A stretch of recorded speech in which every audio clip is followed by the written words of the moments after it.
Hello guys, कैसे हो? I hope सभी अच्छे होंगे। हम पढ़ रहे हैं राजस्थान का इतिहास। और इतिहास की पिछली क्लासेज में हमने पढ़ा शाकंभरी, अजमेर या सपाद के चौहान वंश के बारे में। जो शाकंभरी, अजमेर या सपाद के चौहान वंश का अंतिम शासक था वह था पृथ्वीराज तृतीय, जो कि त्रैन के द्वितीय युद्ध में मोहम्मद गोरी से पराजित होता है। अब जो पृथ्वीराज तृतीय के बाद रणथंभौर में चौहान वंश की नींव पड़ती है। और जो रणथंभौर के चौहान वंश का संस्थापक है वह है पृथ्वीराज तृतीय का पुत्र गोविंदराज। आज हम पढ़ेंगे रणथंभौर के चौहानों के बारे में। रणथंभौर के चौहान वंश के इतिहास के बारे में पढ़ने वाले। रणथंभौर के चौहान वंश के बारे में। तो रणथंभौर के चौहान वंश का संस्थापक कौन? तो रणथंभौर के चौहान वंश का संस्थापक है पृथ्वीराज तृतीय का पुत्र गोविंदराज।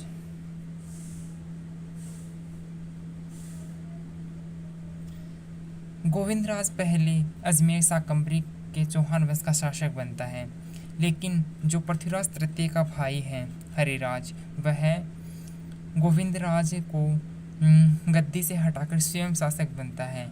अब हरिराज को कुतुबुद्दीन ऐबक पराजित करता है, परास्त करता है, जिसके कारण जो हरिराज है उसे आत्मग्लानि महसूस होती है। और उसी आत्मग्लानि के कारण जो हरिराज है वह आत्मदाह कर लेता है, आत्महत्या कर लेता है।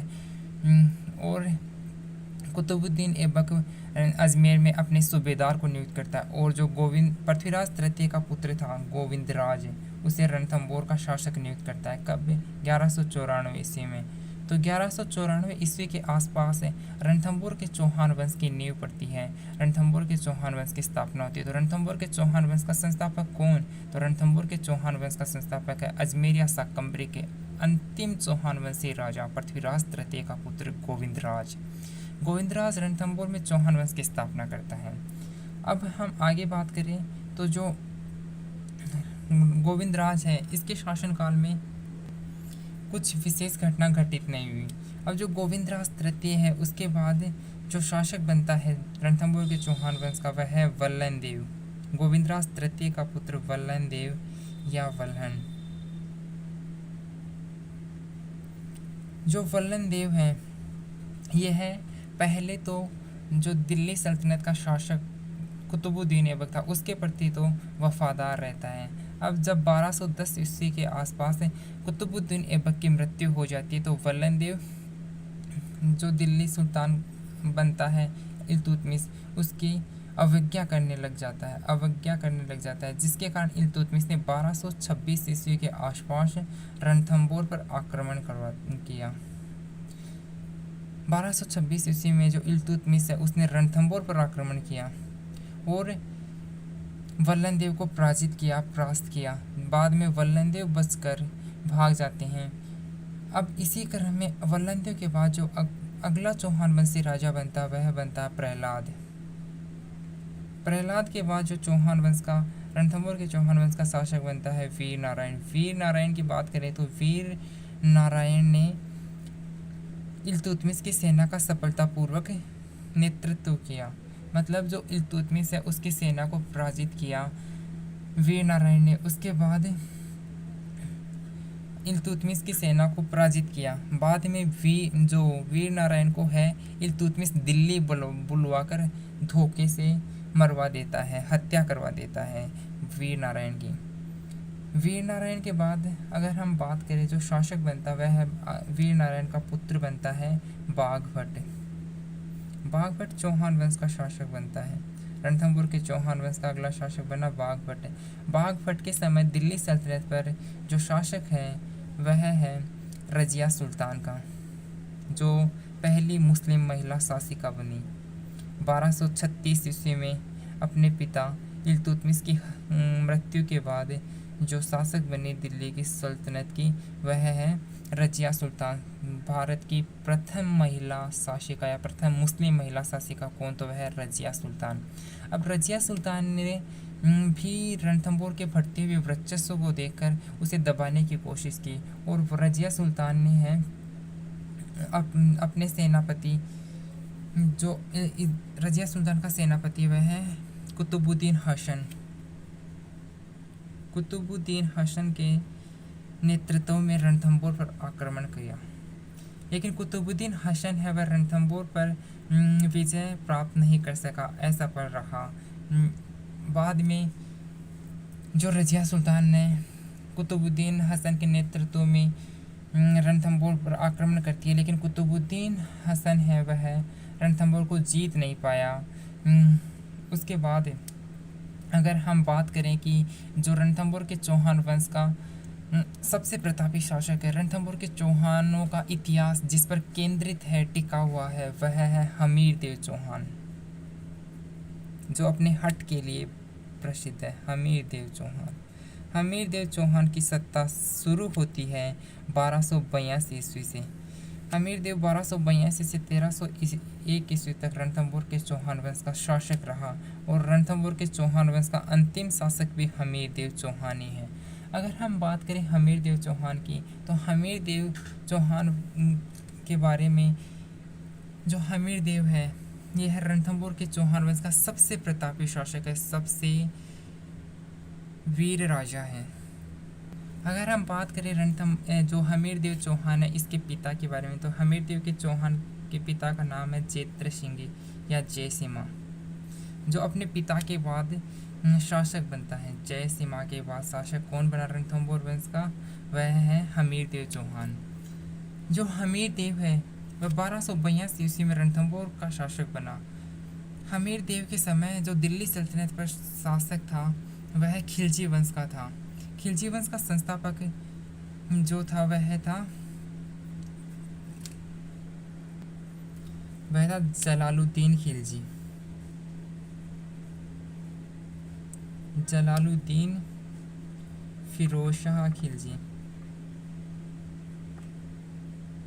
जलालुद्दीन फिरोज शाह खिलजी 13 जून 1290 को तुर्कों का दमन करके जो दिल्ली सल्तनत है उस पर खिलजी वंश की स्थापना करता है। तो खिलजी वंश का संस्थापक कौन है? जलालुद्दीन फिरोज शाह खिलजी। तो खिलजी वंश की स्थापना कब हुई? 1290 ईस्वी में हुई, तुर्कों का दमन करके। अगर हम इसी क्रम में आगे बात करें तो हमीरदेव चौहान के बारे में, तो साम्राज्यवादी नीति को मानने वाला हमीर अब विजय अभियान करने के लिए निकलता है। विजय अभियान संपन्न करके जब ये रणथंबोर लौटता है तो जो हमीरदेव चौहान है वह रणथंबोर में एक यज्ञ का आयोजन करवाता है, जिसे कोटियज्ञ यज्ञ के नाम से जाना जाता है। जो एक कोटियज्ञ यज्ञ है यह उस जमाने में अश्वमेध यज्ञ के समान ही हुआ करता था। तो हम बात करें कि यह कोटियज्ञ यज्ञ है, इसका पुरोहित कौन था? तो इसका पुरोहित था वह था विश्वरूप। अगर आपसे पूछ लिया जाए कि साम्राज्यवादी नीति को मानने वाला हमीर जब विजय अभियान संपन्न करके रणथंबोर लौटता है तो किस यज्ञ का आयोजन करवाता है? तो वह करवाता है कोटियज्ञ यज्ञ का आयोजन। कोटियज्ञ यज्ञ का पुरोहित कौन, राज पुरोहित कौन? तो वह है विश्वरूप। विश्वरूप कोटियज्ञ यज्ञ का पुरोहित है। इस प्रकार खिलजी वंश के शासक जलालुद्दीन फिरोज शाह खिलजी ने हमीरदेव की बढ़ती हुई शक्ति को देखा तो उसने रणथंबोर पर आक्रमण किया। 1291 ईस्वी के आसपास फिरोज शाह खिलजी ने रणथंबोर पर आक्रमण किया और दुर्ग के चारों तरफ घेरा डलवाया, लेकिन वह सफल नहीं हो सका। कई दिनों तक, महीनों तक रणथंबोर दुर्ग के चारों ओर घेरा डलवाए रखा, लेकिन उसे किसी भी प्रकार की सफलता नहीं मिली। तो अंत में उसने घेरा उठाने का निर्णय लिया, लेकिन तो फिरोज शाह खिलजी था, इसका सेनापति था, वह था मलिक अहमद चाप, जिसने घेरा ना उठाने के लिए कहा। मलिक अहमद चाप ने घेरा ना उठाने की सलाह दी, लेकिन जो फिरोज शाह खिलजी है वह अपनी सेना से यह कहकर कि मैं ऐसे किलों को, तो मतलब रणथंबोर के किले के बारे में जो फिरोज शाह खिलजी कहता है अपने सेनापति मलिक अहमद चाप को कि ऐसे किलों को, तो ऐसे 10 किलो को तो मैं मुसलमान की एक बाल के बराबर भी महत्व नहीं देता। क्या कहता है कि ऐसे 10 किलो को तो मैं मुसलमान की एक बाल के बराबर भी महत्व नहीं देता।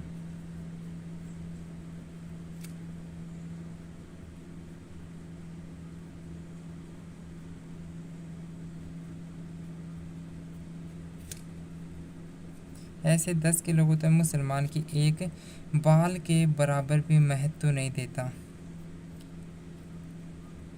ये सही बात है कि हाथ न आने वाले अंगूरों को खट्टा कहा जाता है, लेकिन असल में तो जो फिरोज शाह खिलजी था, वह जो हमीर देव चौहान है उसकी मोर्चाबंदी को नष्ट नहीं कर पाया, उसे समाप्त करने में असक्षम रहा।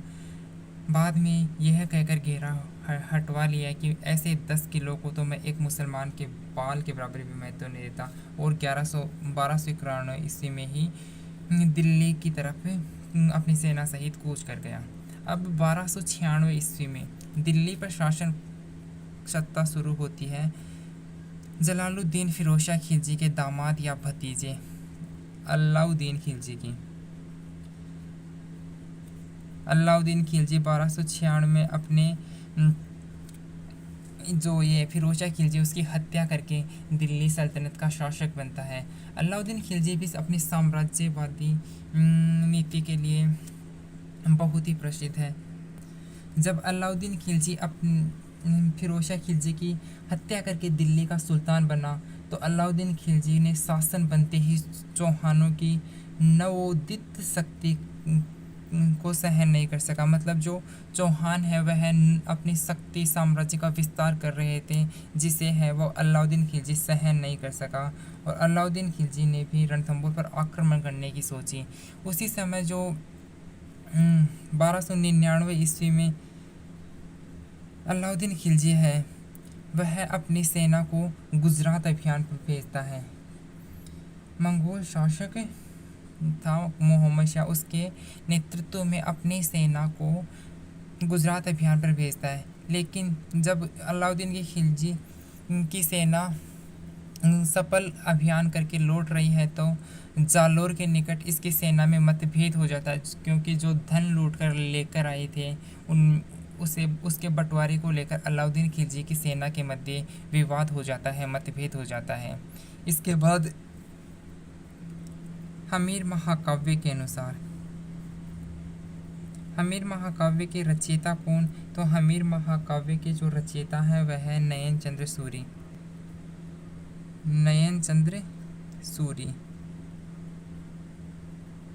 हमीर महाकाव्य में वर्णन है कि 1299 ईस्वी में अलाउद्दीन खिलजी ने नुसरत खां और उल्लुग खां के नेतृत्व में गुजरात अभियान पर सेना भेजी, और रास्ते में उनकी धन को बंटवारे को लेकर उनकी सेना में मतभेद उत्पन्न हो गया, विवाद उत्पन्न हो गया। तो जो मोहम्मद शाह मंगोल सेनापति था, वह लूट का माल लेकर शरण लेता है रणथंभौर के शासक हमीर देव के पास। जो मोहम्मद शाह व के हब्रू, जब ये मोहम्मद शाह और के हब्रू रणथंभौर के शासक हमीर देव के पास शरण लेते हैं, उन्होंने शरण हमीर देव चौहान के पास ही क्यों ली? क्योंकि जो अलाउद्दीन खिलजी था उसका कोई प्रतिद्वंदी भी होना चाहिए, जो उसके विरुद्ध किसी को शरण दे सके। तो उस समय जो प्रतापी शासक था वह था रणथंभौर का चौहान वंशी शासक हमीर देव चौहान। हमीर देव चौहान ने जो मोहम्मद खां और के हब्रू है उनको शरण दी, जो कि अलाउद्दीन खिलजी के विद्रोही हैं। अब इनको शरण देने पर अलाउद्दीन खिलजी ने हमीर देव को इन्हें लौटाने के लिए कहा, लेकिन हमीर देव ने साफ मना कर दिया, क्योंकि हमीर देव ने कहलवाया कि ये मेरी शरण में आए हैं और शरणागत की रक्षा करना मेरा परम कर्तव्य है। और यह कहकर हमीर देव ने मोहम्मद शाह और के हब्रू को लौटाने से साफ इनकार कर दिया। तो अलाउद्दीन खिलजी क्रोधित होकर रणथंभौर पर आक्रमण करने के आदेश देता है। अब जो एक महाकाव्य और है हमीर हट। हमीरहट। अगर हम बात करें हमीरहट के बारे में, तो हमीरहट के रचयिता कौन? तो हमीरहट के रचयिता हैं चंद्रशेखर। चंद्रशेखर ने अलाउद्दीन खिलजी के रणथंभौर पर आक्रमण का एक अलग ही कारण बताया। वह है अलाउद्दीन खिलजी के सेनापति मोहम्मद शाह। अलाउद्दीन खिलजी के सेनापति मोहम्मद शाह और अलाउद्दीन खिलजी की मराठा बेगम चिमना। अलाउद्दीन खिलजी के सेनापति मोहम्मद शाह और अलाउद्दीन खिलजी की मराठा बेगम चिमना को रणथंभौर पर आक्रमण का कारण बताया है चंद्रशेखर ने। क्यों? क्योंकि जो मोहम्मद शाह और मराठा बेगम चिमना है, अलाउद्दीन की मराठा बेगम चिमना, उनके मध्य प्रेम संघर्ष था। जब इस बात का पता अलाउद्दीन को चला और उनकी योजना का पता चला कि जो मोहम्मद शाह है वह चिमना के साथ मिलकर अलाउद्दीन खिलजी की हत्या की योजना बना रहा है, और इस बात का पता अलाउद्दीन को चल जाने के कारण जो मोहम्मद शाह है वह वहाँ से भाग जाता है और शरण लेता है हमीरदेव चौहान के यहाँ।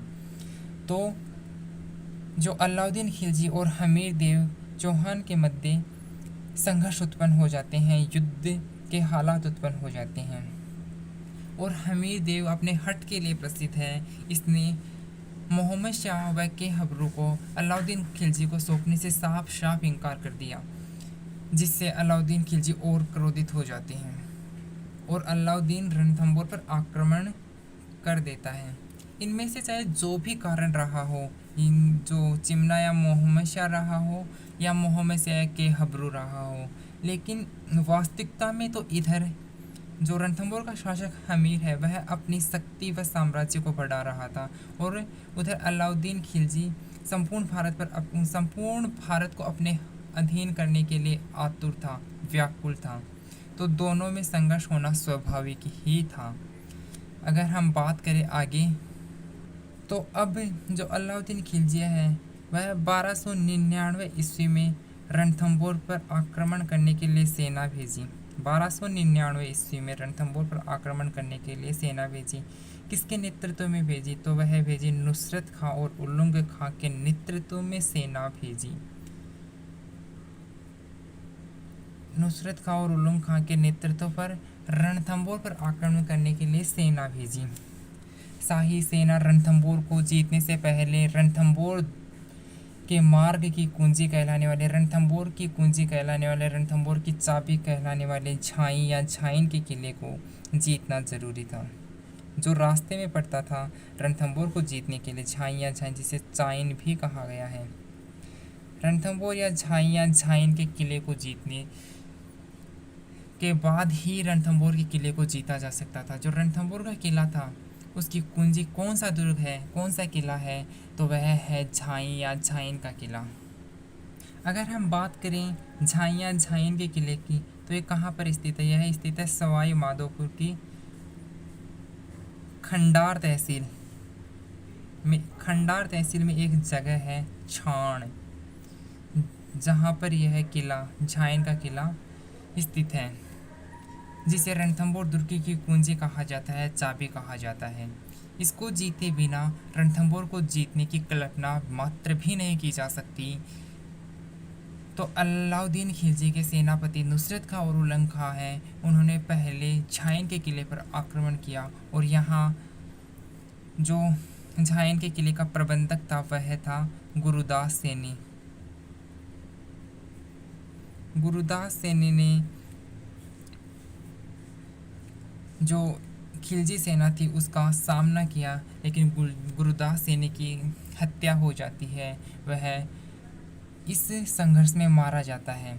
अब झाइन के किले को जीतने के बाद जो अलाउद्दीन खिलजी की सेना है वह रणथंभौर दुर्ग के चारों ओर घेरा डालती है। यह घेरा कई वर्षों तक चला, कई दिनों तक चला। तो जो हमीरदेव है वह अब शत्रु सेना का मुकाबला करने के लिए अपने 2 सैनिक अधिकारियों को भेजा। वह सैनिक अधिकारी कौन? वह है भीम सिंह और धर्म सिंह। भीम सिंह और धर्म सिंह को शत्रु सेना का मुकाबला करने के लिए हमीरदेव ने भेजा। हमीरदेव के सेनापति भीम सिंह और धर्म सिंह ने जो खिलजी सेना थी उसको बुरी तरह पराजित किया और उनका बुरी तरह से दमन करके वापस रणथंभौर लौट रहे थे। तो जैसे ही वह रणथंभौर दुर्ग के निकट पहुंचे तो उन्हें सूचना मिली कि जो शत्रु सेना है वह वापस आक्रमण करने के लिए आगे बढ़ रही है। तो जो भीम सिंह है उसने धर्म सिंह को तो भेजा कि आप तो जाइए, जो है यह जो लूट का माल है वह लेकर महल पहुंचिए, शत्रु सेना का मैं सामना करता हूँ। तो इसी संघर्ष में जो भीम सिंह है वह मारा जाता है और इसके बाद जो खिलजी सेना थी वह वापस दिल्ली की बिना रणथंभौर दुर्ग पर आक्रमण किए वापस दिल्ली की ओर कूच कर जाती है। इसके बाद अलाउद्दीन खिलजी वापस एक बड़ी सेना तैयार करके रणथंभौर पर आक्रमण करने के लिए आता है। इस बार नुसरत खां को एक तोप से आए एक गोले से नुसरत खां की मृत्यु हो जाती है और जो तुर्की सेना है जब उसे यह पता चलता है तो वह भागने लगती है। यह देखकर उलंग खां ने अपने भाई अलाउद्दीन खिलजी से और सेना भेजने के लिए कहता है। अलाउद्दीन खिलजी जो है इस स्थिति की गंभीरता को देखते हुए एक विशाल सेना लेकर दिल्ली से स्वयं ही रणथंभौर की ओर रवाना होता है। अब रणथंभौर पहुंचकर उसने रणथंभौर दुर्ग के चारों ओर घेरा डाला और यह घेरा काफ़ी दिनों तक चला। बाद में जो अलाउद्दीन खिलजी है उसे लगा कि रणथंभौर दुर्ग को ऐसे तो जीता नहीं जा सकता। उसने छल कपट का सहारा लेना शुरू किया, मतलब वह अब छल से रणथंभौर को जीतना चाहता था। तो अलाउद्दीन खिलजी उसने यह कहलवाया हमीर देव से कि वह संधि करना चाहता है, युद्ध नहीं बल्कि संधि चाहता है। हमीर देव ने अपने दो सेनापति वह है रणमल व रत्तीपाल को संधि का प्रस्ताव देकर भेजता है। तो रणमल व रत्तीपाल को अलाउद्दीन खिलजी कहता है कि कब तक तुम गुलामी की जंजीरों में जीते रहोगे, तुम मेरी तरफ हो जाओ, मैं तुम्हें रणथंभौर की जागीर दूंगा, रणथंभौर का शासक बनाऊंगा। इन्हें दुर्ग का लालच देकर है अलाउद्दीन खिलजी ने हमीर देव चौहान के सेनापति रणमल और रत्तीपाल को अपनी ओर मिला लिया और इनसे दुर्ग के गुप्त मार्ग का पता भी जान लिया, जिससे जो तुर्की सेना थी वह दुर्ग के अंदर प्रवेश कर गई और भयानक भीषण युद्ध हुआ।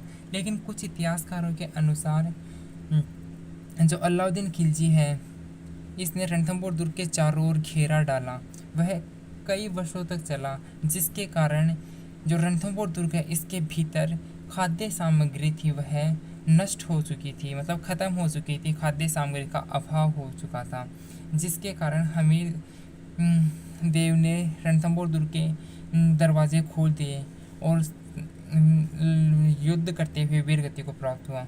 उस समय एक कहावत भी प्रचलित हुई जो अमीर खुसरो ने कहा कि उस समय रणथंभौर की ऐसी हालत थी कि सोने के 2 दानों के बदले अनाज का 1 दाना भी नसीब नहीं हो रहा था।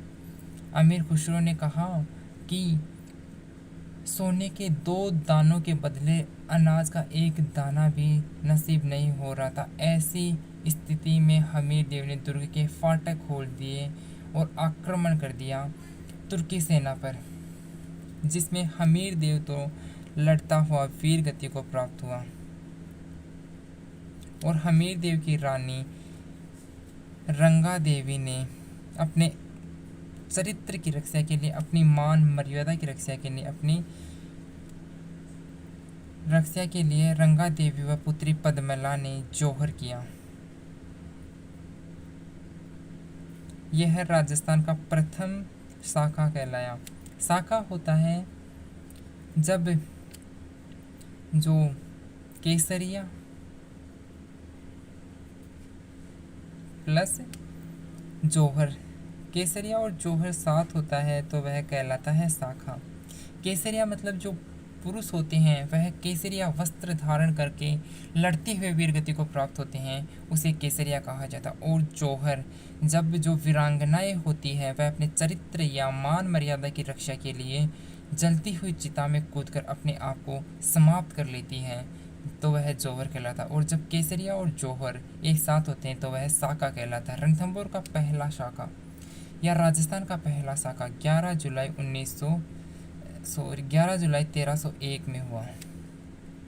11 जुलाई 1301 ईस्वी में रणथंभौर या राजस्थान का पहला साका हुआ, जो किसके नेतृत्व में हुआ? हमीर देव के नेतृत्व में केसरिया और हमीर देव की रानी रंगा देवी और पुत्री पद्मला के नेतृत्व में जौहर हुआ। यह जौहर राजस्थान का प्रथम जौहर है जो जल में हुआ, मतलब जल जौहर है, अग्नि में ना होकर यह जौहर जल में किया गया। इस प्रकार 1301 में रणथंभौर के चौहान वंश की सत्ता भी समाप्त हुई। अब रणथंभौर के चौहान वंश का अंतिम शासक और सबसे प्रतापी शासक है वह है हमीर देव चौहान। इस प्रकार रणथंभौर के चौहान वंश से राजाओं की सत्ता समाप्त हो जाती है। अब अलाउद्दीन खिलजी के पास रणमल व रतिपाल को लाए जाते हैं, जो कि हमीर देव चौहान के विद्रोही सेनापति हैं। उनको हमीर देव चौहान के पास लाया जाता है। इन्हें यह कहकर कि इन्हें दुर्ग का लालच देकर हमीर जो अलाउद्दीन खिलजी है वह अपनी तरफ मिला लेता है। अब जब इन्हें अलाउद्दीन खिलजी के सामने पेश किया जाता है तो अलाउद्दीन खिलजी उन्हें दुर्ग देने के बजाय यह कहते हुए कि तुम अपने स्वधर्मी राजा के प्रति निष्ठावान नहीं रहे तो मैं तुमसे भविष्य में स्वामी भक्ति की आशा कैसे कर सकता हूँ, यह कहकर दोनों को मरवा दिया। इसी क्रम में हम आगे देखें तो जो अलाउद्दीन खिलजी के विद्रोही सेनापति थे मोहम्मद शाह, जब घायल मोहम्मद शाह को अलाउद्दीन खिलजी के सामने लाया जाता है तो अलाउद्दीन खिलजी इनसे कहता है कि मैं अगर तुम्हारा उपचार करवा कर तुम्हें ठीक कर दूं तो तुम्हारा मेरे प्रति व्यवहार है वह कैसा रहेगा।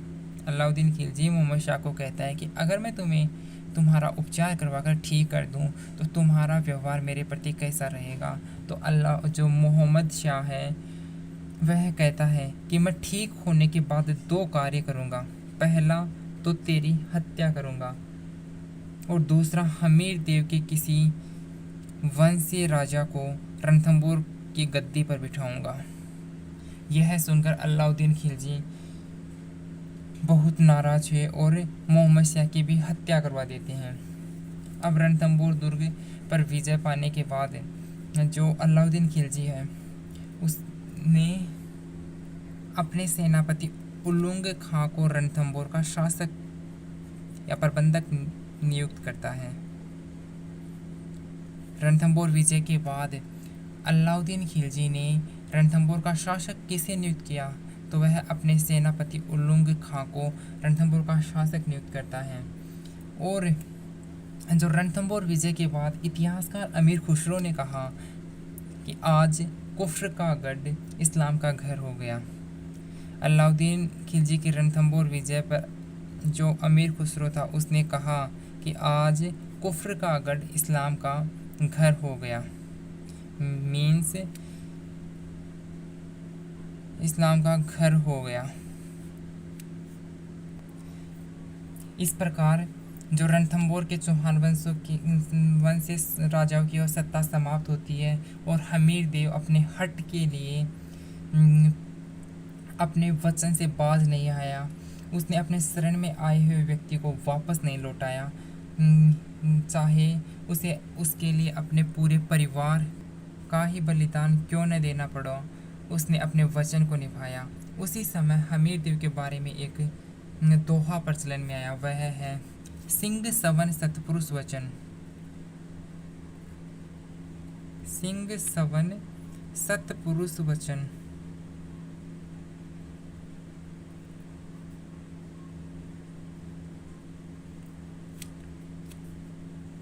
कदली फलत इक बार, सिंह सवन सतपुरुष वचन कदली फलत इक बार, तीरिया तेल हमीर हट चढ़े ने दूजी बार, तीरिया तेल हमीर हट चढ़े ने दूजी बार।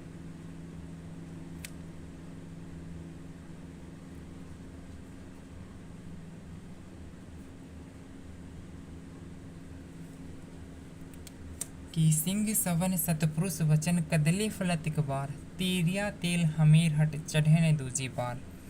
मतलब सिंह जो शेर है वह एक ही बार बच्चे को जन्म देता है और सतपुरुष के वचन एक बार सुनने के बाद परिवर्तन हो जाता है अपने जीवन में, अपनी दिनचर्या में। कदली मीन्स केले के एक बार ही फल आते हैं और हमीर हट है वह भी किसी को दूसरी बार नहीं चढ़ सकता। मतलब हमीर ने अपने हट के लिए अपने पूरे परिवार की ही बलि दे दी, चाहे उसे अपना शीश ही क्यों न देना पड़ा, उसने अपने वचन को निभाया, अपने प्राणों की बलि देकर भी अपने वचनों को निभाया। अगर हम बात करें हमीर देव के बारे में कि हमीर देव ने जो रणथंभौर में है 2 निर्माण कार्य भी करवाए हैं। उन निर्माण कार्यों में है जो हमीर देव है उसने पहला तो करवाया 32 खंभों की छतरी।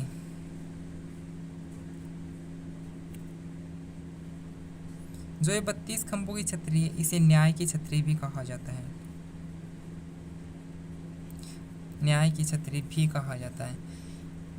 हमीर देव ने इन 32 खंभों की छतरी का निर्माण करवाया अपने पिता जेत्र सिंह या जय सिम्हा के 32 वर्षों के शासनकाल की याद में। अपने पिता जेत्र सिंह या जय सिम्हा के शासनकाल की याद में हमीर देव ने रणथंभौर में 32 खंभों की छतरी बनवाई, जिसे न्याय की छतरी भी कहा जाता है। हमीर देव ने रणथंभौर में एक तालाब बनवाया अपनी पुत्री पद्मला के नाम पर। पद्मला तालाब का निर्माण करवाया किसने? हमीर देव ने पद्मला तालाब का निर्माण करवाया। पद्मला तालाब कहाँ स्थित है? तो पद्मला तालाब स्थित है रणथंभौर में। पद्मला या इस पद्मला को है इतिहास में कहीं कहीं देवल देवी भी कहकर संबोधित किया गया है। देवल देवी भी इतिहास में कहा गया है पद्मला को। जो हमीर देव चौहान है वह न केवल एक प्रतापी शासक है बल्कि एक विद्वान है जिसने अपने हाथों से एक ग्रंथ की रचना की, वह है श्रृंगार हार। श्रृंगार हार की रचना किसने की? तो श्रृंगार हार की रचना की हमीर देव चौहान ने। हमीर देव चौहान ने श्रृंगार हार नामक पुस्तक की रचना की। हमीर देव चौहान प्रतापी शासक राजा होने के साथ साथ एक विद्वान है, इसलिए उसने अपनी विद्वता का प्रमाण देने के लिए एक नाटक की रचना की, श्रृंगार नामक नाटक की रचना की। जो हमीर देव चौहान था उसने अपने दरबार में वो राज दरबार में बीजादित्य नामक कवि को भी संरक्षण प्रदान किया। बीजादित्य नामक कवि को अपने दरबार में संरक्षण प्रदान किया। किसने किया? तो वह किया हमीर देव चौहान में। अगर हम संक्षिप्त में हमीर देव चौहान के इतिहास के बारे में चर्चा करें तो जो हमीर देव चौहान है उससे हमें सीखना चाहिए कि वचन को कैसे निभाया जाए। यदि यह तो हमीर से हमें सीखना चाहिए कि शरण में आए हुए शरणागत की रक्षा कैसे करें, अपना सर्वस्व बलिदान करके यशस्विता के शिखर पर कैसे पहुंचा जाए। यह सब हमें हमीर देव चौहान से सीखना चाहिए, जिसने अपना शीश भी अपने आराध्य देव शिव को समर्पित किया। कि जो हमीर देव है उसके बारे में कहा जाता है कि हमीर देव ने अपना शीश काटकर अपने आराध्य देव शिव को समर्पित कर दिया था, और लेकिन अलाउद्दीन खिलजी से लड़ते हुए हमीर देव ने अपने प्राणों का बलिदान दिया। इस प्रकार रणथंभौर के चौहान वंश का जो इतिहास है वह टिका हुआ है हमीर देव चौहान के इतिहास पर। अगर हम देखें तो रणथंभौर के चौहान वंश का संस्थापक कौन? तो रणथंभौर के चौहान वंश का संस्थापक है गोविंदराज, जिसने 1194 ईस्वी के आसपास रणथंभौर में चौहान वंश के शासन की स्थापना की। उसके बाद शासक बनता है बल्लन देव। बल्लन देव ने दिल्ली सल्तनत के शासक कुतुबुद्दीन ऐबक की अधीनता मानी स्वीकार की। बाद में 1226 ईस्वी में रणथंभौर दुर्ग की इल्तुतमिश ने आक्रमण किया, जिसका सफलतापूर्वक दमन किया वह वीर नारायण ने किया। बाद में वीर नारायण के बाद शासक बनता है वीर नारायण का पुत्र बाघ भट्ट। और बाघ भट्ट के समय दिल्ली सल्तनत का समकालीन था वह था रजिया सुल्तान। रजिया सुल्तान प्रथम महिला मुस्लिम शासिका है। रजिया सुल्तान ने कुतुबुद्दीन हसन के नेतृत्व में रणथंभौर पर सेना आक्रमण के लिए भेजी, जो कि असफल रहा। बाद में हमीर देव चौहान के पिता जैत्र सिंह या जयसिम्हा का रणथंभौर पर शासन रहा। बाद में 1282 ईस्वी के आसपास रणथंभौर पर हमीर देव चौहान की शासन सत्ता शुरू होती है।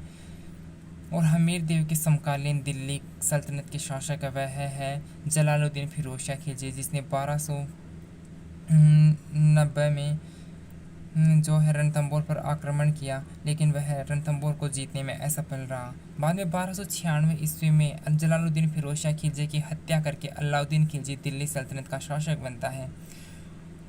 और अपने साम्राज्यवादी नीति का विस्तार करते हुए वह रणथंभौर और जो दिल्ली सल्तनत की सीमा है वह आपस में टकराती है और दोनों के मध्य विवाद होता है, युद्ध होता है। और जो 11 जुलाई 1301 को रणथंभौर पर अलाउद्दीन खिलजी का अधिकार हो जाता है और राजस्थान या रणथंभौर का प्रथम शाखा होता है। 11 जुलाई 1301 ईस्वी को हमीर देव चौहान के नेतृत्व में तो केसरिया होता है और रंगा देवी और पद्मला के नेतृत्व में जल जौहर किया जाता है। जब केसरिया और जौहर साथ होते हैं तो उसे साका कहा जाता है। हमीर अपने हट के लिए प्रसिद्ध है। उसने अपने शरण में आए हुए को अलाउद्दीन खिलजी को नहीं सौंपा, इसलिए हमीर के बारे में एक दोहा प्रचलित में आया, वह है सिंह सवन सतपुरुष वचन कदली फलत इक बार, तीरिया तेल हमीर हट चढ़े ने दूजे बार। हमीर ने रणथंभौर में 2 निर्माण कार्य करवाए, वह है एक तो 32 खंभों की छतरी, जिसे न्याय की छतरी भी कहा जाता है, अपने पिता जैत्र सिंह या जयसिम्हा के 32 वर्ष के शासनकाल की याद में। और अपनी पुत्री पद्मला के नाम पर एक तालाब का निर्माण करवाया, पद्मला तालाब का निर्माण करवाया। विग्रह हमीर देव है वह न केवल एक प्रतापी शासक था बल्कि एक विद्वान भी था, जिसने अपने हाथों से श्रृंगार हार नामक रचना की और अपने दरबार में बीजादित्य नामक कवि को भी संरक्षण प्रदान किया। वह है किसने प्रदान किया? हमीर देव चौहान ने। इस प्रकार हमने हमीर देव चौहान और रणथंभौर के चौहान वंशीय राजाओं का इतिहास के बारे में जानकारी प्राप्त की। हम और रणथंभौर के दुर्ग के बारे में अबुल फजल ने एक और युक्ति कही है, वह कही है कि रणथंभौर दुर्ग को छोड़कर बाकी सब दुर्ग नंगे हैं, बस यही एक बख्तरबंद है। रणथंभौर दुर्ग को छोड़कर बाकी सभी दुर्ग नंगे हैं। ऐसा किला है जो बख्तरबंद है। ऐसा क्यों कहा है? क्योंकि रणथंभौर दुर्ग की यह पहाड़ों, जंगलों और झाड़ियों से घिरा हुआ है। इसके जो कुंजी या चाबी कहा जाता है वह झाई या झाइन के किले को कहा जाता है। इस प्रकार रणथंभौर के चौहान वंशी शासकों की सत्ता समाप्त होती है।